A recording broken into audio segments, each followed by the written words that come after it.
ఆయన అడిగారు, ఏమండి రామ్ గోపాల్ వర్మ గారు, మీరు దేవుణ్ణి నమ్ముతారా? ఏ దేవుణ్ణైనా నమ్ముతారా? ఆయన అన్నాడు, నేను అసలు దేవుణ్ణి నమ్మనంటే. ఏదో కొంతమంది దేవుడు ఉన్నాడని నమ్ముతారు, సరే వాళ్ళ నమ్మకం వాళ్ళకు ఉండి ఉండొచ్చు, కానీ నేను మాత్రం దేవుణ్ణి నమ్మనండి అన్నాడు. ఆ యాంకర్ అడిగాడు, ఒకవేళ దేవుడు ఉన్నాడని నమ్మితే, ఒకవేళ నమ్మాల్సి వస్తే ఏ దేవుని నువ్వు నమ్ముకుంటావు? అమెరికాకి వెళ్తే పలానా దేవుడు అంటారు, ఆస్ట్రేలియాకి వెళ్తే పలానా దేవుడు అంటారు, ఇక మన భారతదేశంలో దేవీ దేవతలకి కొరత ఏమి లేదు.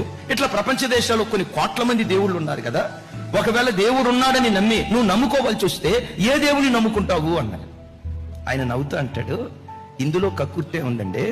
ఒకవేళ దేవుణ్ణి నేను నమ్మాల్సి వస్తే supreme God, most powerful God ఎవరో ఆయన్నే నేను నమ్ముతాను అన్నాడు.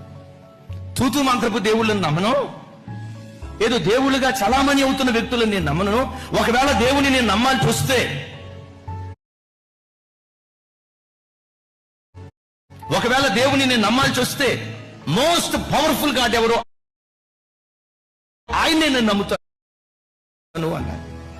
సరేనయ్యా, మోస్ట్ పవర్ఫుల్ గాడ్ నువ్వు నమ్ముతావు, నేను కాదంట్లా, ఇంతకీ ఆ మోస్ట్ పవర్ఫుల్ గాడ్ ఎవరు అన్నారు.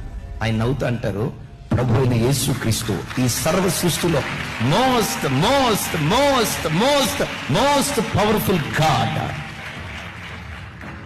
విచిత్రం తెలుసా, ఇది ఒక రామ్ గోపాల్ వర్మకు మాత్రమే తెలిసిన సత్యం కాదు. భారతదేశంలో ప్రతి మత